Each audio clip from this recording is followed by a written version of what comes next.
Salut à toutes et à tous et bienvenue sur votre journal télévisé sur Royal TV Bénin. Voici les principaux titres qui font l'actualité. Deuxième session ordinaire de l'année 2024 à l'Assemblée nationale. Vitali Botton face à la presse pour dévoiler les points inscrits à l'ordre du jour. Ouverture de la deuxième session ordinaire de l'année 2024 à l'Assemblée nationale. Le président Louis Vlavono invite ses collègues à la retenue par rapport à l'affaire de tentative de coup d'État dans son discours. Examen du CQM session d'octobre 2024 dans la commune de Tango. Clôture de la composition des épreuves ce vendredi. À nouveau, salut. Commençons cette édition par ce communiqué. Dans le cadre de l'organisation des fêtes et des retrouvailles d'aide à Nao venus du Bénin et de la diaspora, le secrétaire général du comité préparatoire a l'honneur d'inviter les dignes filles et les dignes fils de cette majestueuse et respectée collectivité à une importante assemblée générale qui aura lieu à Tian-Katagon le samedi 26 octobre 2024 à 10 h afin de procéder entre autres au lancement du tissu de fête. La présence et la ponctualité de toutes et de tous sont vivement souhaitées. Fait à Porte-Nouveau le lundi 21 octobre 2024 et signé par le SG Angélique Koumayon.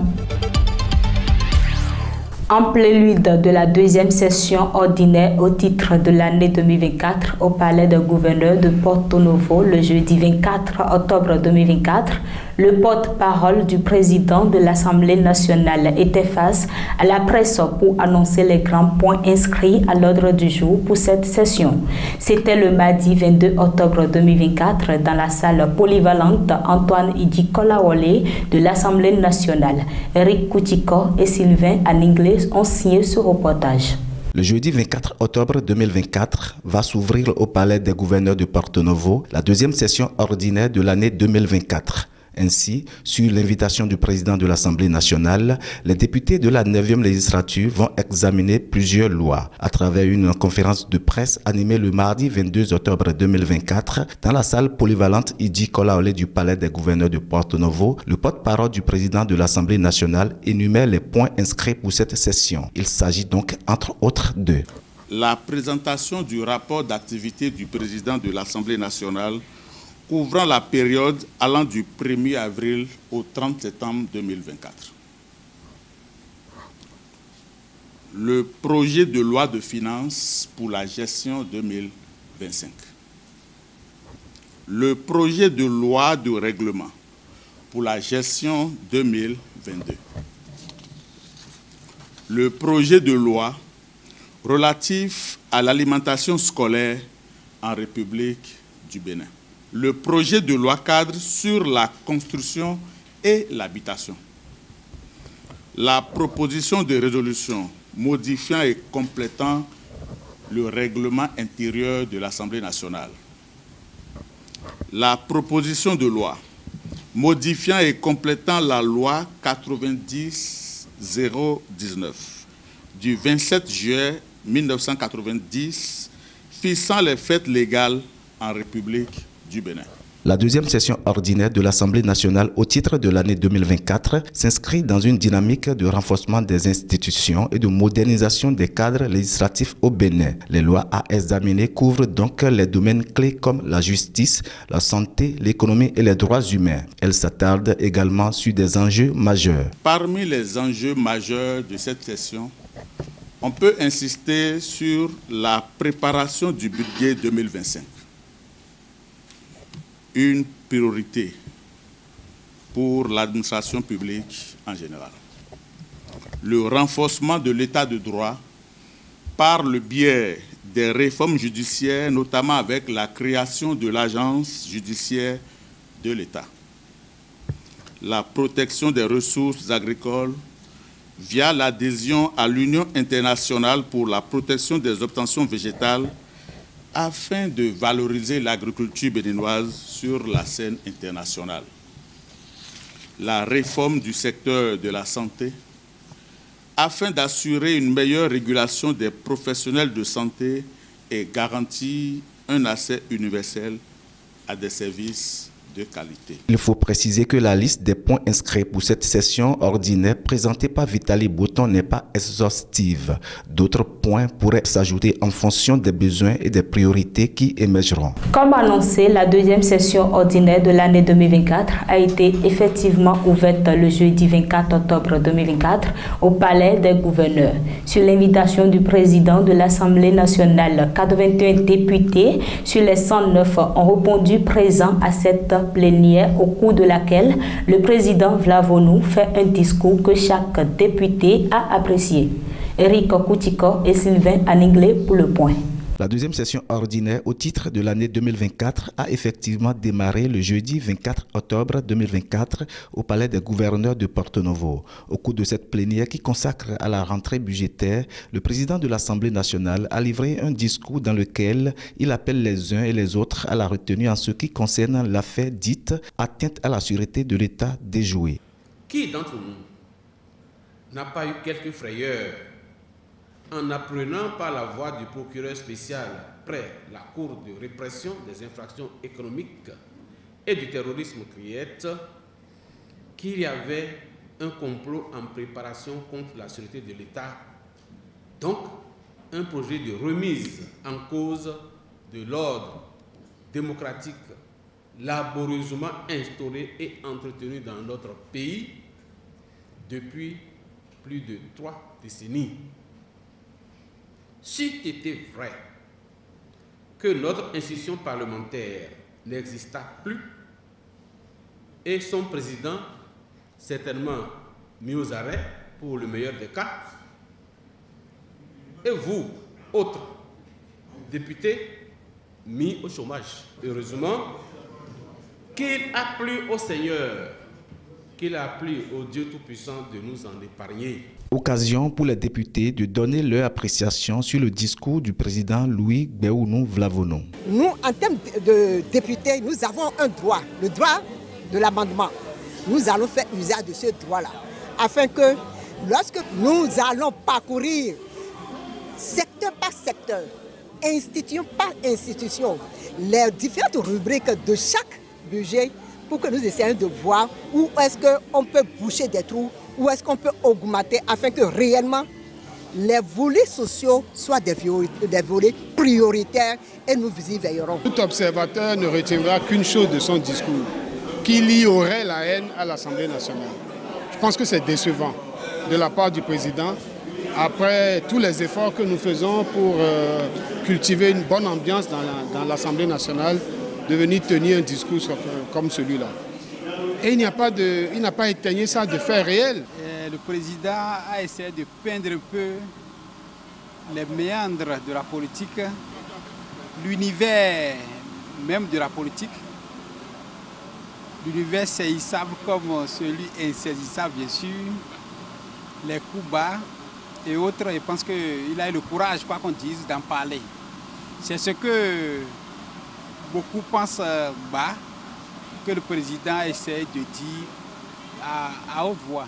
Il urge de préciser que sur l'invitation du président de l'Assemblée nationale, 81 députés ont répondu présents sur les 109 et 17 points sont inscrits à l'ordre du jour pour cette session ordinaire. La présence des présidents des institutions est également remarquée. Commencé lundi 21 octobre 2024, l'examen du certificat de qualification au métier s'est achevé ce vendredi 25 octobre 2024 dans la commune de Dangbo, à l'instar des autres communes du Bénin. Il faut rappeler que le CQM est un examen qui permet de jauger le niveau professionnel des apprentis durant leur formation. Le point, c'est avec Alessandre Kewale et Sylvain Aninglé. Démarré depuis le lundi 21 octobre 2024 à Dangbo, à l'instar des autres communes, la deuxième session de l'examen du certificat de qualification au métier CQM de l'année 2024 s'est achevée ce vendredi 25 octobre 2024 dans la dite commune. Un examen initié à l'endroit du secteur artisanal est dans le but de renforcer les connaissances acquises et le niveau professionnel des candidats apprentis. D'où 238 candidats apprentis dans 28 métiers ont composé dans cette sous-région de Lemay. Les membres du jury présents donnent le point de cette phase finale session d'octobre 2024. Bon, depuis le lundi 21 octobre 2024, bon, on a commencé le CQM à Dangbo. Et bon, nous avons vu la participation massive des candidats et aussi le dévouement des patrons. Des patrons, aussi bien que les jurys qui se sont investis dans cet examen. Tout a été bien passé. Et la joie aux lèvres dont les candidats ont bien affronté les épreuves qu'on les a présentées. Donc jusqu'à ce jour, vendredi 25, nous voyons que tout a été bien passé et il n'y a aucun incident majeur. Des appréciations et impressions sont enregistrées à la fin de cet examen, ce qui est bon. Pour le site de Dangbo, nous sommes actuellement, je pense que l'organisation est parfaite parce que nous sommes venus voir les candidates qui composent pour le métier de coiffure modèle féminin. Et ils sont repartis tel que cela se doit, les jurys sont présents. Les candidats composent normalement, nous avons constaté que les matières d'œuvre aussi sont achetées. Tout ce qui est prévu quand même est disponible sur le site et les candidats composent normalement. Mes impressions sont bonnes. Je pense que c'est une bonne chose que l'État s'implique dans l'organisation des examens de qualification professionnelle au métier pour donner de la valeur à l'artisanat au Bénin. Et puis ces diplômes-là peuvent être utilisés à l'extérieur du pays pour montrer qu'ils savent faire professionnellement, ils sont au point. Toute activité menée ou examen organisé laisse toujours des difficultés plus ou moins amères. Ainsi, le rapporteur de membres du comité CQM en souligne quelques-unes. Il n'y a pas d'activité sans difficulté, même sans risque, il n'y en a pas. Et donc, il y avait eu quelques difficultés. D'abord, difficultés liées au fait que les artisans ne comprennent pas suffisamment tout ce français.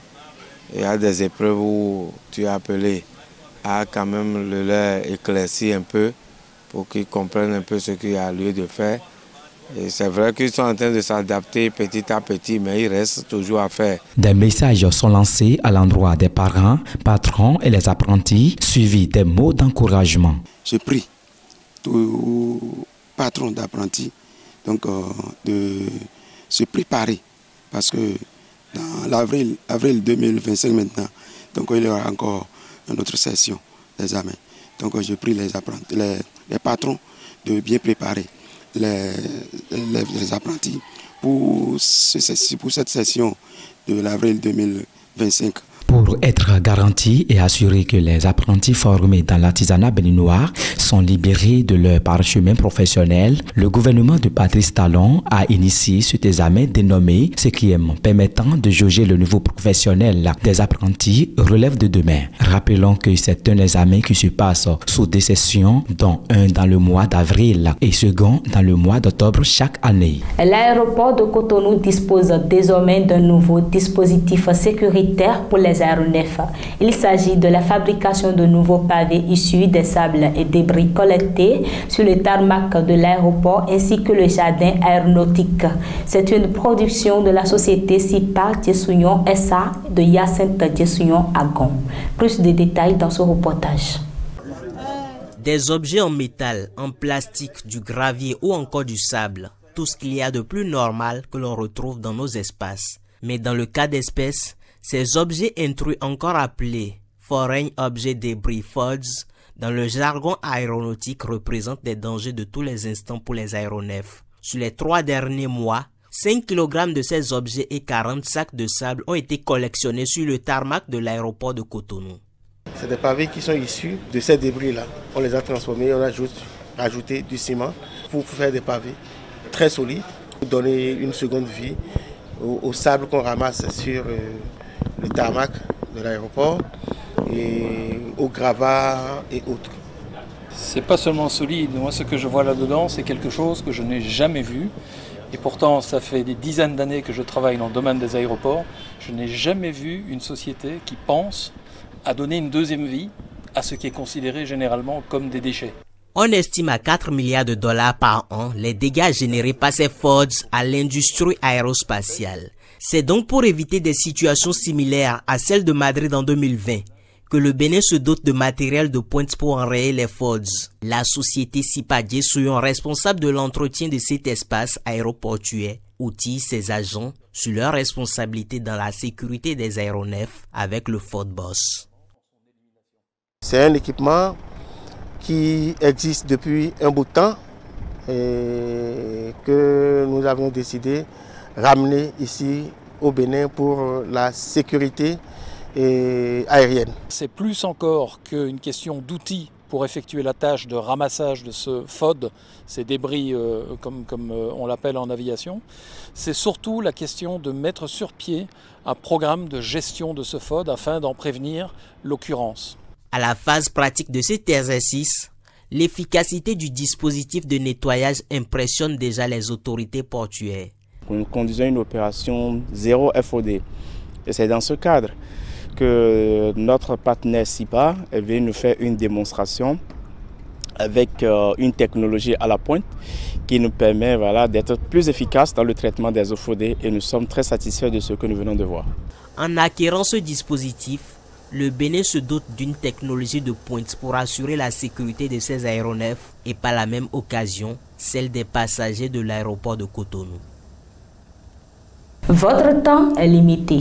Ne le gâchez pas en vivant la vie de quelqu'un d'autre, disait Steve Jobs. Merci d'avoir pris le temps de nous écouter. À très bientôt pour de nouvelles actualités. Agréable week-end à vous.